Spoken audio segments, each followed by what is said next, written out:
Great. Thank you so much, Louis. That was a very gracious introduction.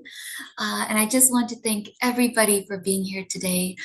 It already speaks to and is a testament, I believe, to you committing towards inclusivity, true inclusivity, and what that really means and shows up as in our day-to-day work. So without further ado, I will begin. I think the introduction suffices that Louise gave.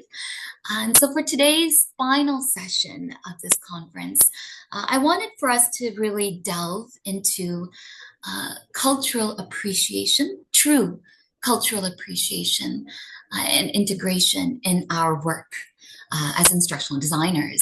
And how can we really honor different ways of knowing, different ways of being, and disseminating knowledge and information systems to our learners moving forward. It's a lot of words, but we're going to unpack that today in the presentation. The reason why I kind of wanted to put this together for everyone is, well, one, it's a chance to show off some of the work we're doing over at the Canadian Red Cross, and kind of what we're doing behind the scenes, very exciting work with Indigenous North American communities, which I'll speak to specifically, but also it's to unpackage and deconstruct what does cultural appreciation and representation actually look like in our work. How far can we push that bar? As of right now, I see a lot of discussion, wonderful discussion about using accessible language in our wording, or the personas that we use, representation in the visuals and the graphics that we use. And although these are important, I found that with the work that I've done at the Red Cross, that we're still operating within the same, for the most part, Western instructional frameworks, instructional Western ways of educating, of instructing, of training. Even our definitions of what training is predominantly perhaps North American or Western and English dominant. And so can inclusive design go beyond just who appears in our courses, in our learning, in our training, and more in how we go about creating that training itself. So a lot to unpack here, but we'll take it slide by slide, my friends. Before we really delve into everything, I would like to do a land acknowledgement, of course, just so that we're walking the talk. So I would like to acknowledge that I am presenting from Montreal, also known as the Etuaptmumk region, which is predominantly the realm and the nation of the Mohawk tribe, as well as other Indigenous communities, including the Anishinaabe and the Huron-Wendat peoples. Alrighty. Now, before I continue talking away at everyone, I would like to take a moment to ask a question to everyone that's here today. Feel free to respond in the chat.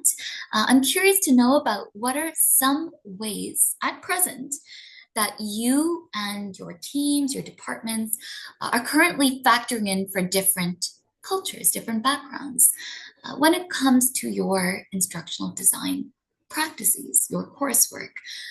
How is your team inclusive and going about inclusive design when it comes to different cultural communities and backgrounds? So feel free to throw that in the chat. I'm very curious to read some responses as they come in. And of course, if your responses come in a bit later, you can also throw in your responses even after I move on to the next slide. Looking forward to seeing. And it could be in your development decisions, it could be in the graphics you're using, it could be in the very team members you work with. Do you try to speak to learning specialists or team members that might come from different backgrounds and exchange ideas with them, brainstorming with them? I'm curious to see what everyone has to say. So P.F. Anderson says, we have employee resource groups focused on different communities and interests. this happens mostly within large units like the medical center. Okay, very interesting. Employee resource groups. Righty. So, oh, we're seeing more. I'm going to hold off on my own questions as I'm seeing more responses come in. Nicole Duclos mentions that they support Alaska's health aides. So they work to make content culturally relevant by collaborating with SMEs and community partners. All right, Nicole, hold off on that. You might see that my work is aligned with kind of what you do. Nicole Frankel, a different Nicole, mentions that we try and use diverse images of people of different backgrounds, races, ethnicities, genders, body types. Visuals are powerful. And so at the end of the day, we can definitely make use of who gets represented in our images. That is still necessary and needed in our coursework. So fantastic, Nicole, glad to hear it. Our specific teams have done a lot of diverse recruitment.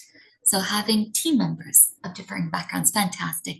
I'm just going to cap it here for just to keep an eye on the time, but please feel free, everyone, to throw in kind of some of the stuff they're doing with their teams. I'm happy to see the responses flood in.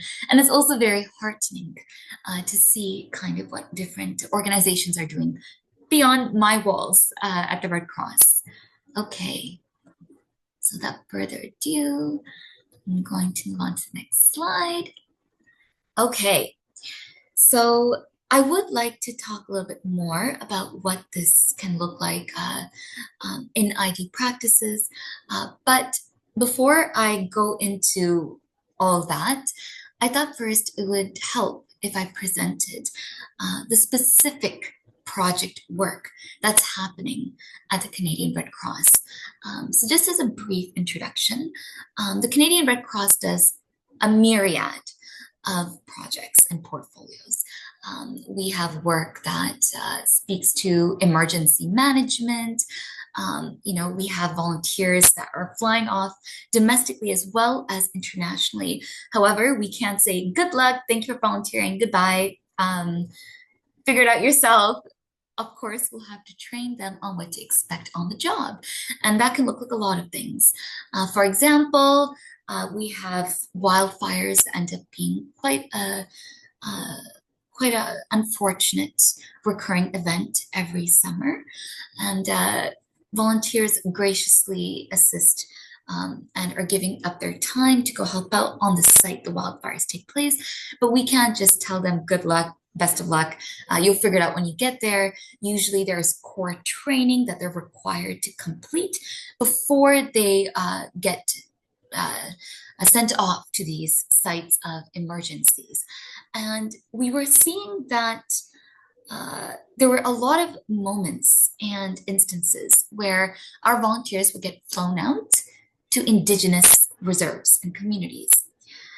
Now, there was special training that was required if you were to be sent out to these reserves. For example, let's just say there was an evacuation that was happening because of a flood or a wildfire, and there were camps or there were centers that were set up to make sure that the Indigenous populations were evacuated and placed in these centers for the time being until the floods or wildfires calmed down. Now, these centers are large buildings. They're not the prettiest buildings, but we set them up. We make sure food is there. Psychologists and mental health professionals are accessible. But there are moments that are very specific to these communities.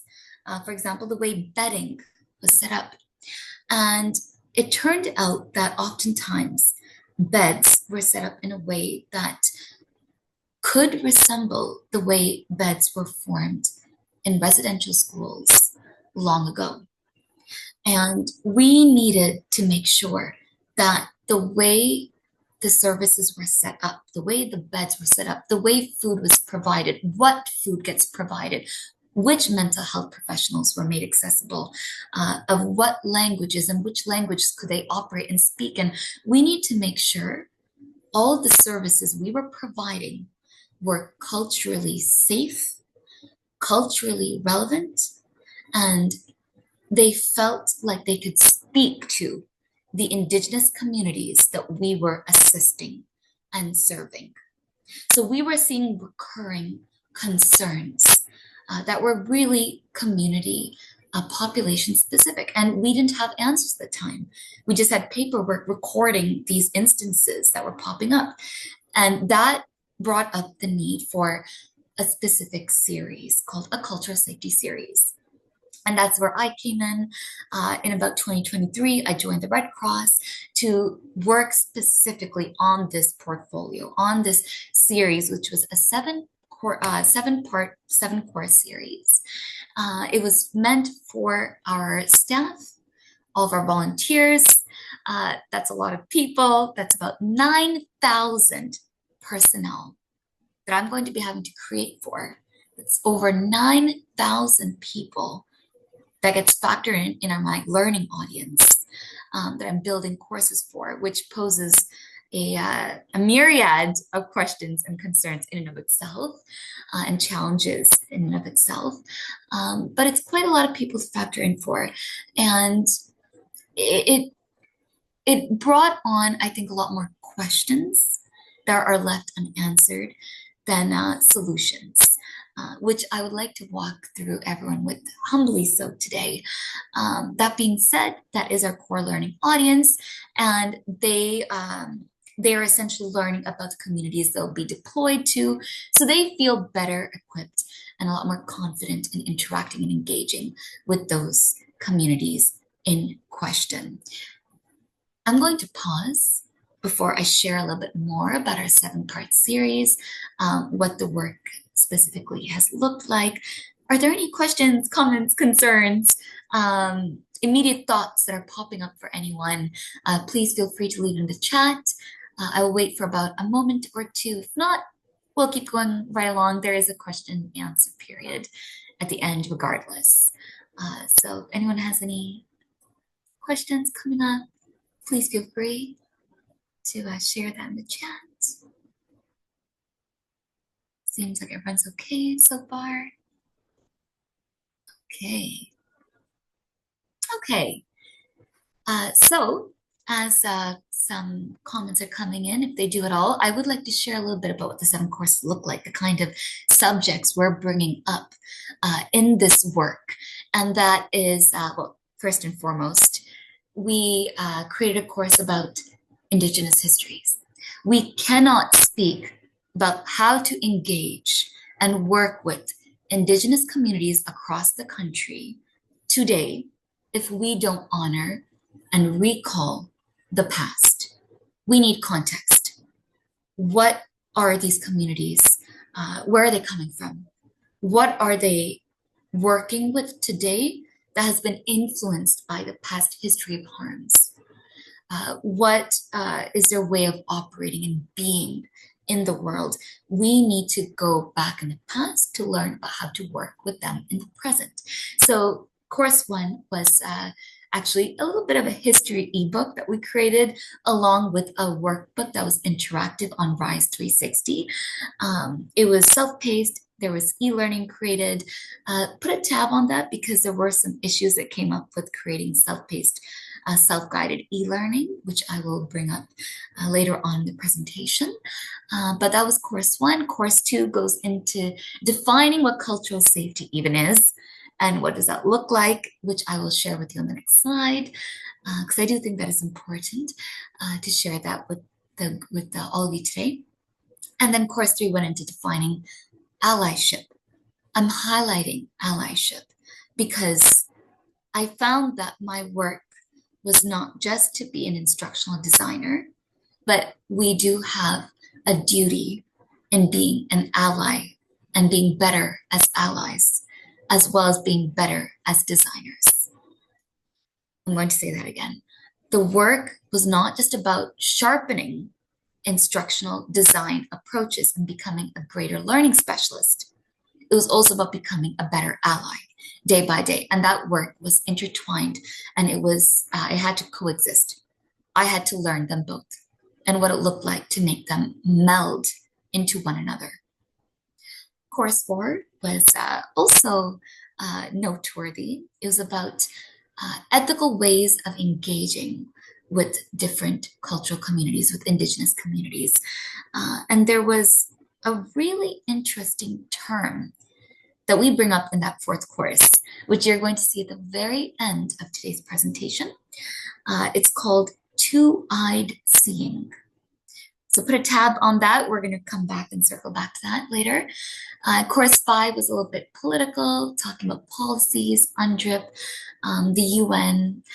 Course 6 is about Indigenous health and well-being, which was, we absolutely needed a subject on that, given our services and the work that we did on field. And Course 7 was one of my favorites. It's the last, but definitely not least, it's humanitarianism.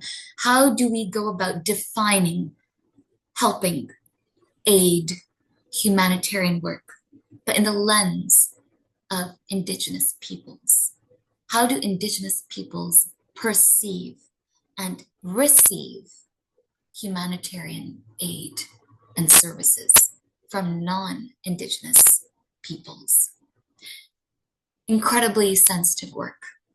It was work that requires a degree of conscientiousness that I, coming in as a novice designer, fresh out of grad school, had to grapple a lot with in terms of challenges, because this was not just assessing for technical change and measuring for performance-based change in our learners.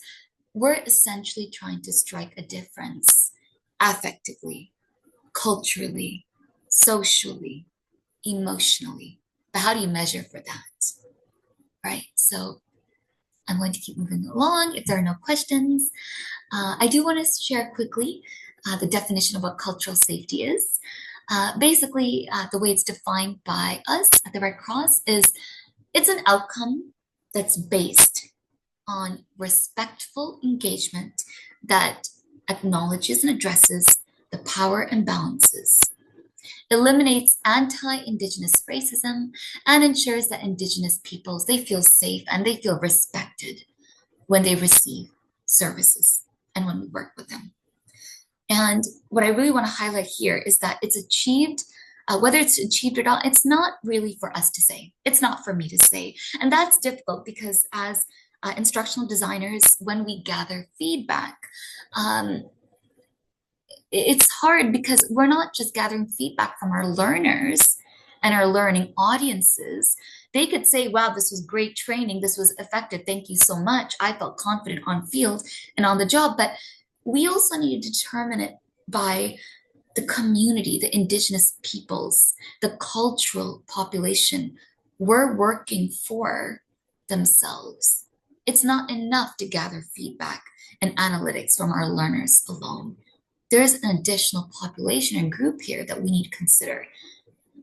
And how do we go about doing that conscientiously and effectively? And that too feasibly within our scope, our budget, and within our feasibility. So again, more questions, more than answers. And I'm hoping that I can share those insights and those reflections that I've been having throughout this series that we've been building the last 3 years together with all of you today. So a little bit more information on the series, just really quickly. Our SMEs and stakeholders, they are an internal OIR department. That stands for we have an inside office of Indigenous relations with about 5 to 10 Indigenous identifying individuals within the Red Cross that come from different tribes and clans and regions. And they have direct liaison and sort of a bridge between those communities that we serve, as well as internal Red Cross workers like me. It also is considered compliant training. All personnel, all staff, all volunteers, all 9,000 of our personnel must take these courses. So we're driving home the message. These courses are not a nice to know anymore. They are an absolute need to know, regardless of what, where you go and who you're working with. And finally, we are also employing post-training, that is training beyond the courses. Are these courses enough? Is creating courses material training about diversity, different cultures, about different groups, is that enough? Do we just stop it there and say we've done our duty in being inclusive? How are we going to go about making these trainings in the world of diversity and inclusion and culture into a larger socio-cultural and organizational shift? And so we're definitely starting to look into that a little bit more, as well as gaining feedback from the Indigenous communities and different cultural groups that we are serving. I'm going to pause here because the case study and the project work that I'm sharing with you ends here. Does anyone have any questions, concerns? Shall we save it to the end? I think we can save it to the end. Shall we power through? We're going to power through. Okay. I'm just keeping an eye on the time as well. So something that I want to bring up before we delve into the next half of the presentation is about allyship again. And I highlighted that third course where we were sharing with our learners what allyship means. And day by day, I'm learning how to become a better ally. And something that I want to highlight here is ultimately, I think, in being an instructional designer or learning specialist that truly honors differing cultural groups, a lot about it is dignity. It's about empowerment. It's about prioritizing different cultures' dignities, letting them lead, letting them inform the instructional design work we do, having a greater say in the process, and as well as the final solutions themselves. Perhaps it's not enough just to create training and learning about cultural integration, but also integrating them from the get-go, from start to finish, throughout the process. I see that there is something in the chat that comes from Sebastian. Thank you, Sebastian, for your emoji of support. That definitely helps. It's heavy work. You can see that. You can see the level of thought that I think continually comes in throughout the process. And I thank you all for listening to it as I go.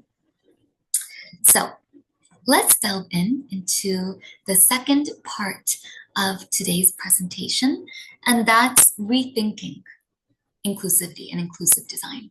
Rethinking true inclusivity. And what does that even mean?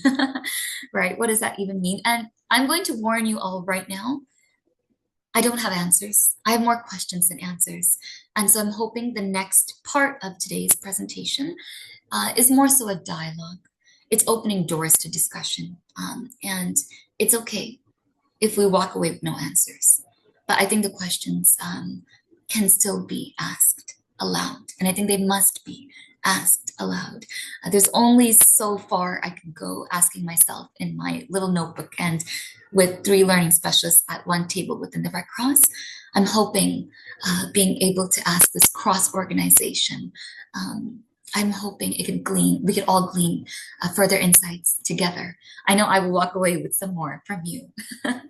So a question I want to ask all of you before sharing the next few slides is, we are made aware, for the most part in our industry, and particularly North America, is that learning, training, education, it ought to be made measurable, objective, as with our learning objectives, but objective, pretty much competency-based, have material be standardized, ideally, content be made stable, so we're not having to keep going back in, revisiting content, upgrading it every 1 month or 2 months. We try to keep content as stable as possible. But, a question that I would like to pose is this universally true? This idea that learning ought to be, and effective learning is one that's measurable. Effective learning is competency-based. Effective learning and training is standardized and is standardizable. Is this a universal truth? Or do you think this way of viewing learning and training, good learning and training, is specific to certain cultures and educational traditions? It's a big question. I'm sorry to throw this out here on a Friday afternoon, but I would like to hear some thoughts of yours, some thoughts of everybody's in the chat. I'm sorry I'm throwing this Friday afternoon. I promise after this, you'll get the weekend.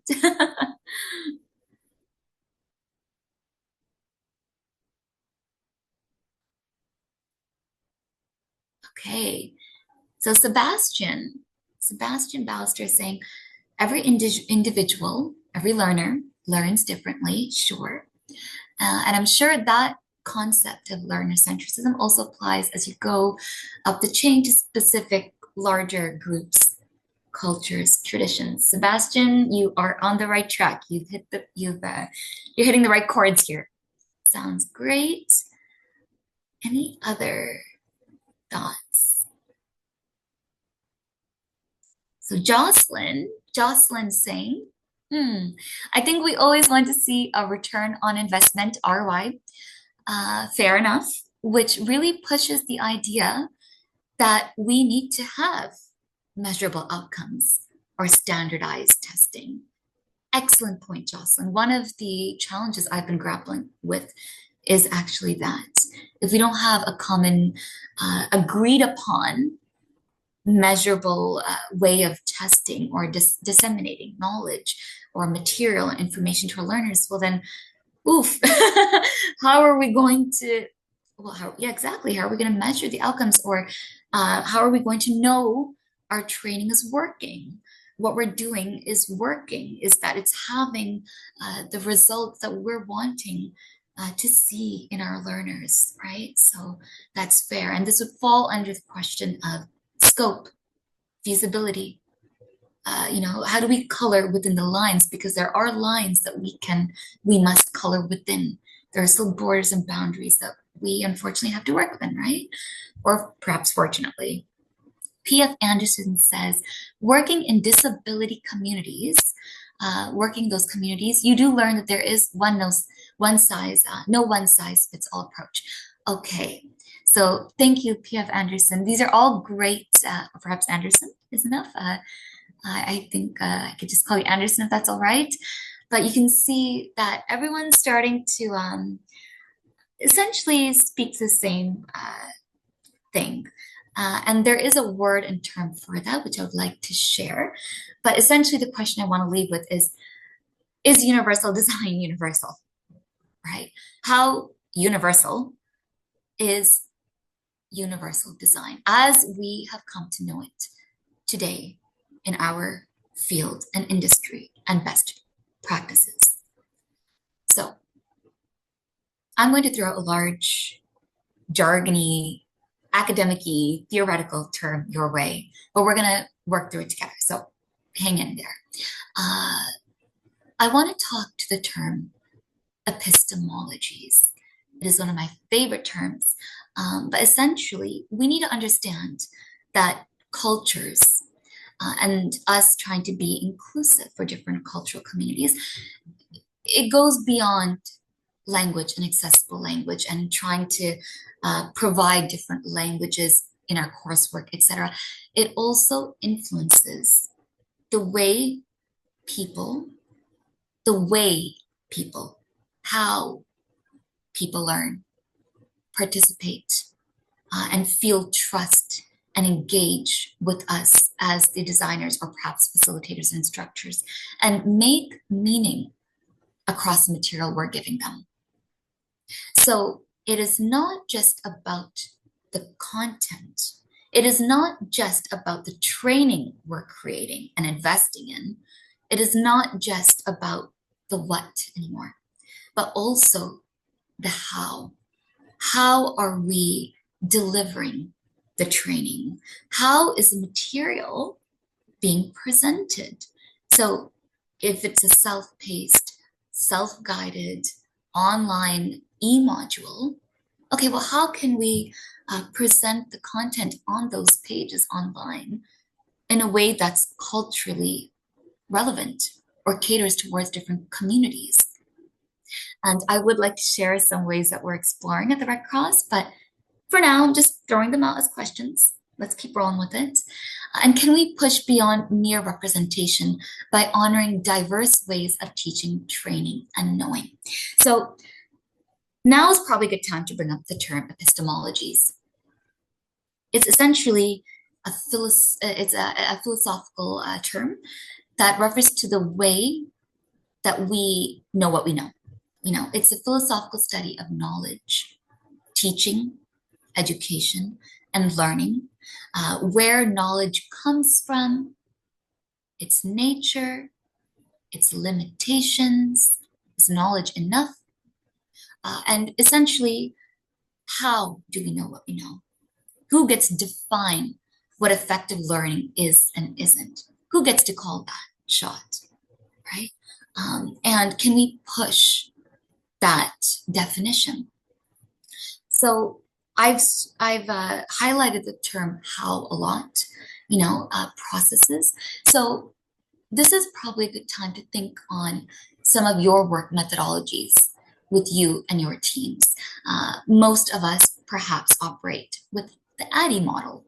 Okay, well, if that's our how and how we go about creating and designing learning and training, can ADDIE factor in other ways of approaching education, other communities, other cultures? This is all very abstract, and I'm hoping the next slides will ground it a bit more, but just some questions to get the ball rolling. Okay, I do want to go back to the chat. So Anderson, you mentioned that universal design is a start. It's better, but it still needs flexibility moving forward. We need to have conversations with our learners about how they best learn. And we need to modify that learning for the individual continually. Universal design still tries to promote and support a factory style education, which we're still seeing in our field. Fair, fair. And Jocelyn mentions nothing is really universal. Universal in and of itself is perhaps a term we could, we can question the term in and of itself, universal design. Nothing is truly universal design, is it? I don't have answers. There's no right or wrong, perhaps. But again, more questions than answers. That's fine. So I want to clarify the term epistemologies really quickly. In the world of the sciences, so for example, in sciences, in North America, a way of going about knowing what we know is through the scientific method. So when you were in high school, perhaps, or in middle school, in science class, you probably had your little tools. You probably had to write a lab report. It's through trial and error. There was a way of going about the methodology. Your teacher would talk you through it. There was a way of testing. And this is all pretty much set in stone. But in indigenous communities, when they want to go about the hard sciences, about learning about our world, learning about botany and plants, or learning about chemistry, etc., they perhaps won't use the tools that you and I may have used in high school. For them, it looks a lot like incorporating and building upon generations of observation that was collected and passed on orally through elders in the community, through speaking with their mothers, their fathers, uncles and aunts, previous generations, through stories. Perhaps it's having their grandparent walk them out to their backyard and saying, take a look at this plant. What do you see? For us, we noted XYZ, and that's how we know that this plant has XYZ properties and medicinal benefits. This is how we honor this particular plant and what we're seeing and observing. It perhaps doesn't look the same way, but it's still a way of knowing and educating the learners in question. So epistemologies, again, is about how knowledge is shared, not necessarily what is shared. I'm hoping that's starting to get clearer. And now I would like for us to go back into the chat. As an ID, I'm curious, how can you, in your practices, further bridge different cultural ways of knowing and teaching and worldviews moving forward? In your work, I'm curious, are there ways you could factor in different ways uh, of epistemologies in your work, in some of your current projects perhaps, or ones coming down the pipeline? I'm quite curious to see. Another really big question where I'm putting everyone on the spot here. So do bear with me.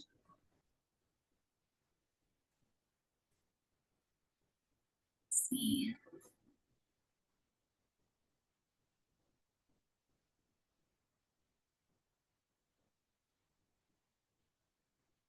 And maybe as a clue, I could tell everyone to think back on the ADDIE process, right? There's, well, we do assessment, needs assessments. Usually we speak with our stakeholders, perhaps. We see what the request is for whatever training is required. And then we go on to designing, and then we go into the development phase. At what point could we perhaps think or consider epistemologies? So Jocelyn mentions something interesting. One of our instructional designers on our team just presented on adult learning theory and the importance of valuing, adults' personal expertise, values, etc. So perhaps lived experience, so that there are more pockets of opportunity for participants to join in on the conversation. Very interesting. Okay. Anderson says, we hosted an Indigenous event last year and designed it in collaboration with a large group of Indigenous thought leaders. So working directly with the community and bringing in communities leaders to speak with and inform your team. Okay. We suggested scope and topics and listened, asking how they wanted for us to handle things like the land acknowledgement, etc. And they were grateful that we brought it up instead of just assuming that we should. These are wonderful. These are wonderful to know. I'm glad to see and hear what's going on outside of our organization.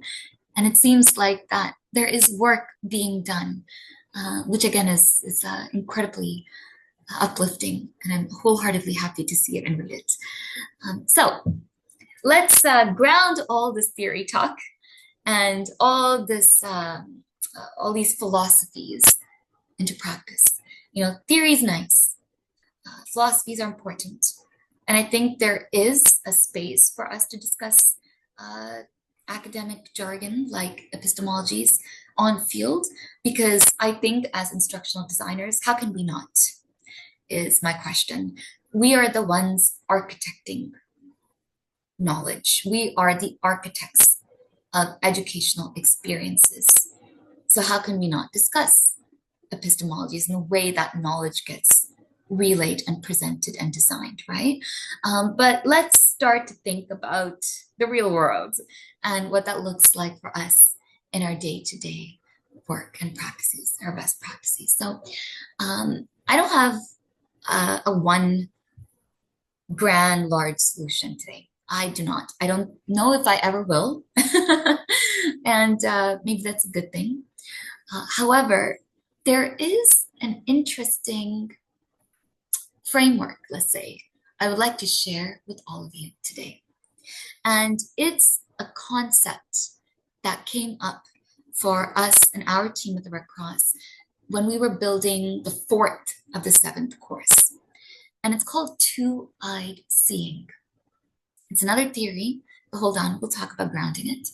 Now, two-eyed seeing, long story short, is essentially this principle, this concept of viewing the world and approaching our work and approaching all others through both a Western and the non-Western ways of knowing, of being, and teaching. So one eye approaches it with the West, and the other approaches it with Indigenous or non-Western ways. And we spoke to this in perhaps not the words of Tuetsing, but we spoke to it time and time again. We see it in all of your responses in the comments section. And it was coined by Elder Albert Marshall, who I do want to accredit. But how do we go about really seeing that in instructional design work? And this was the question that I keep coming back to again and again.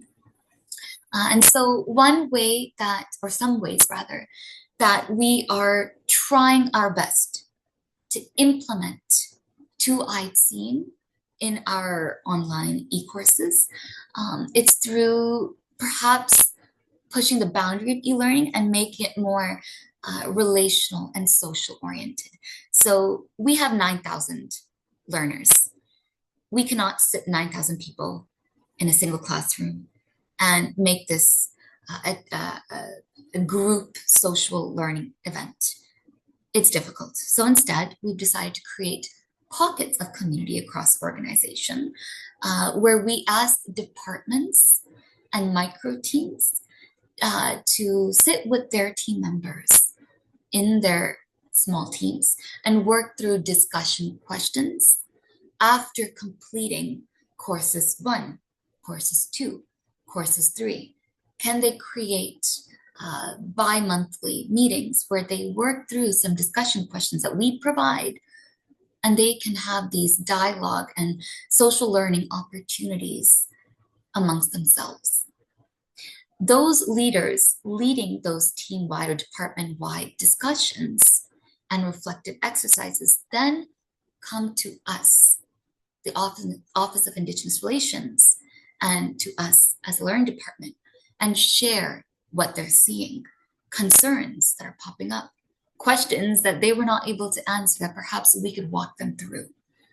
And so we're building this chain of connectivity through larger groups that are emerging, and we're making sure that the e-learning that's happening are not isolated learning events. We're also shifting our delivery and the way we are presenting the courses.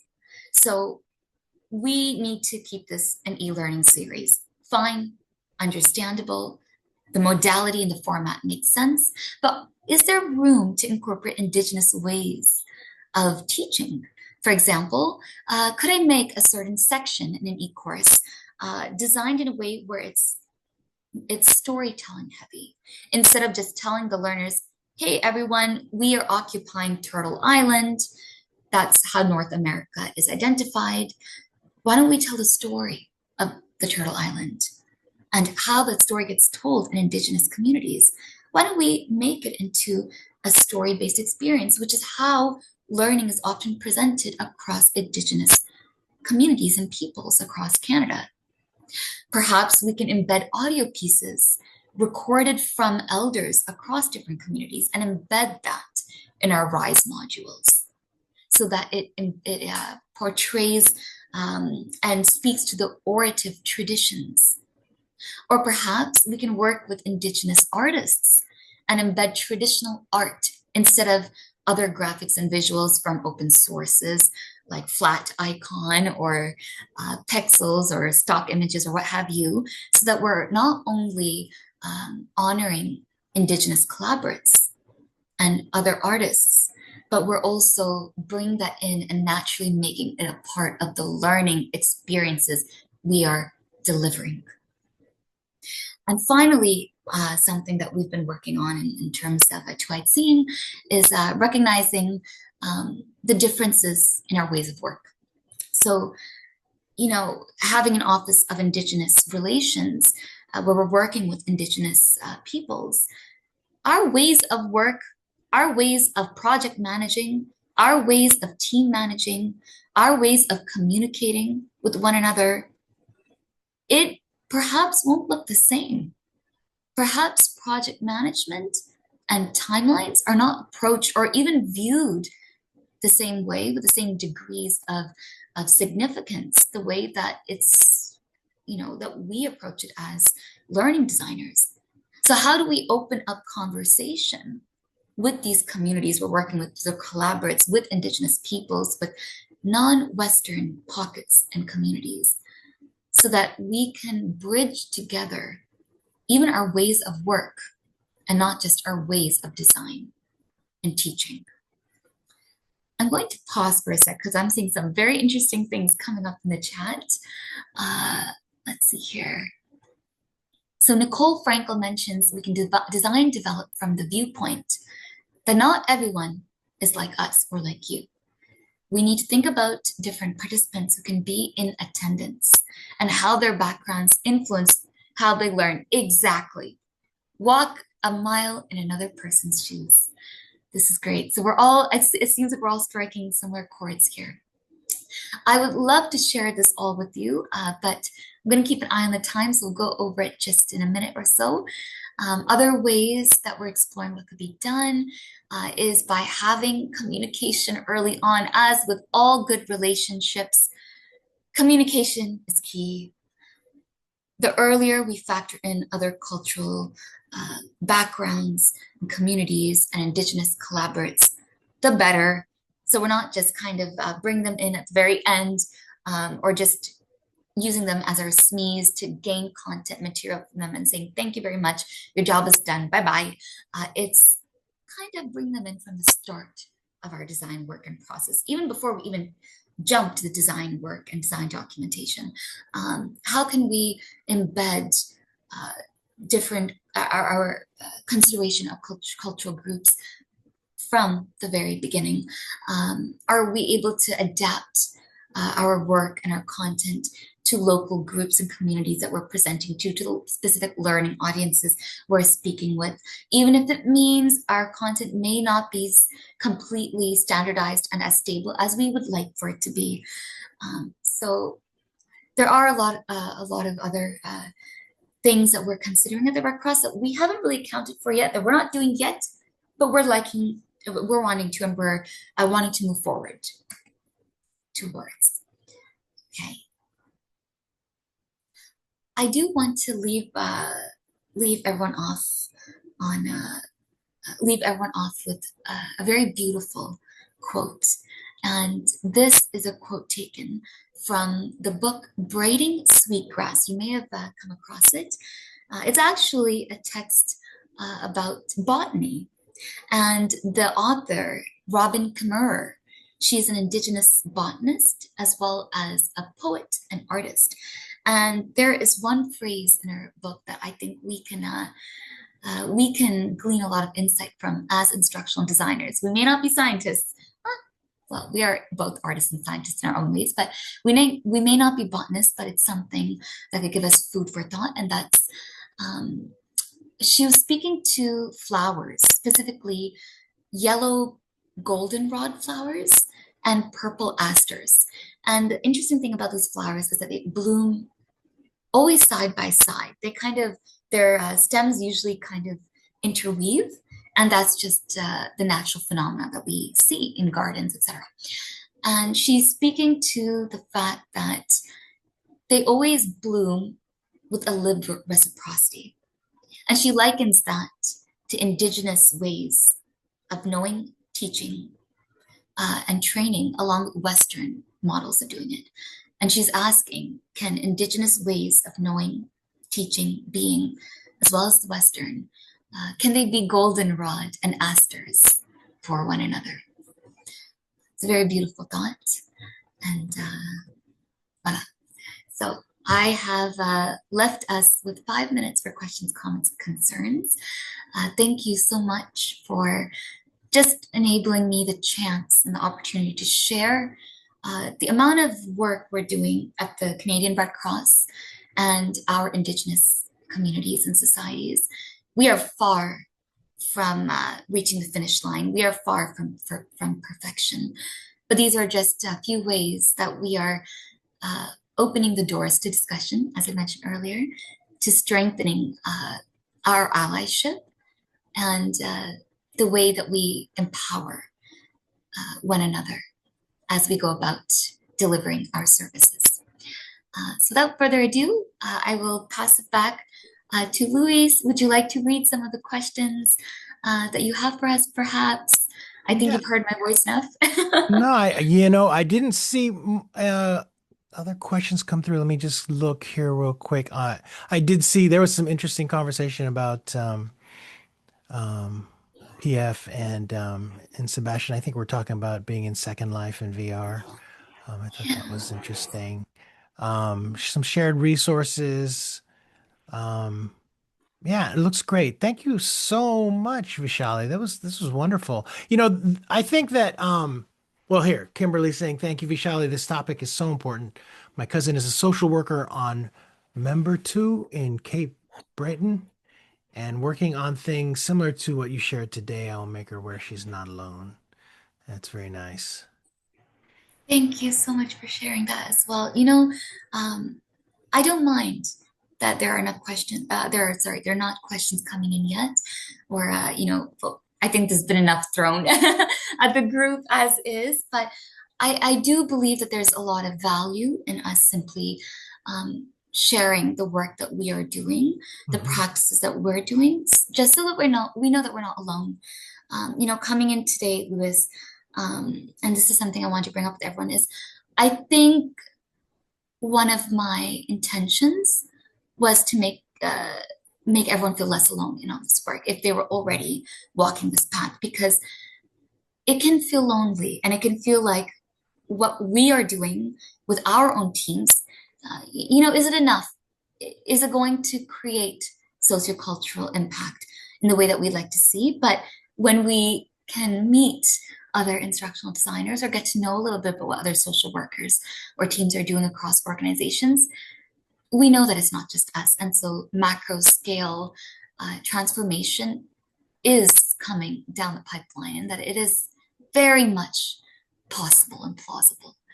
So Right. thank you so much, Yeah, Lewis. yeah. No, I mean this event exists because it needed to, not because um I was interested in trying to make any money off of it or anything like that. It was because it needed to happen.